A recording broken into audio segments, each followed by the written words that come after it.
very fun course. It's a very good course for a 29-inch bike, and especially single speed. Definitely, single speed is definitely helping us out. We are able to climb a lot faster just because we have to.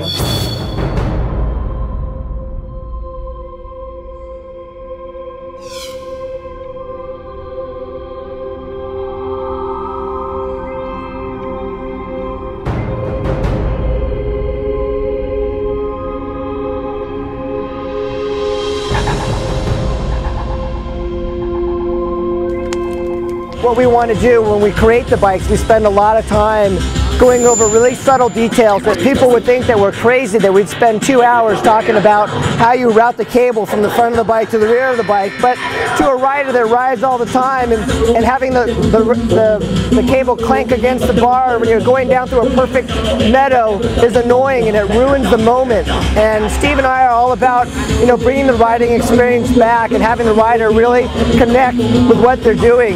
And we hope that by designing these bikes and bringing them to the people, that they feel the same joy that we feel when we ride.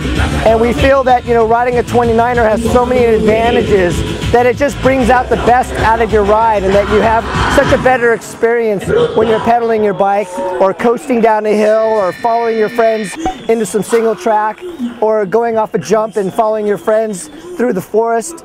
It just makes for a better experience.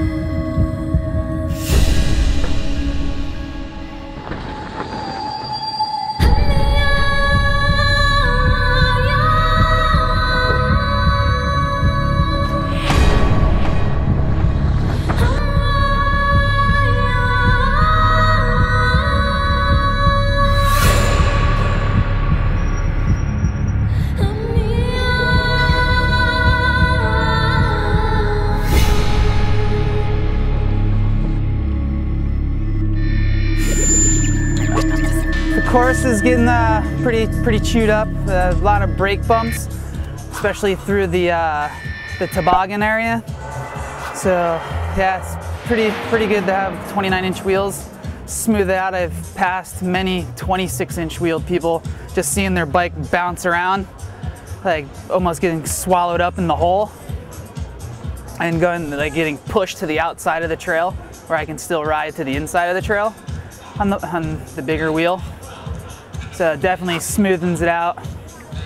And also the last lap I had a guy attack me on a full suspension 26-inch bike, and I was able to stay with him going up the gravel road climb. And it was a the fast descent on the gravel road.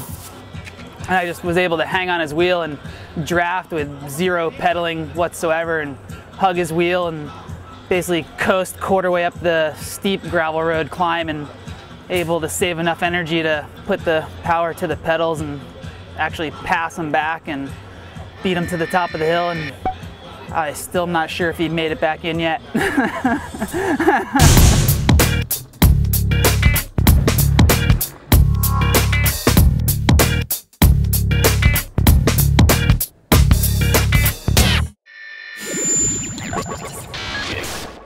Having a great time. People are wonderful here. The weather's great.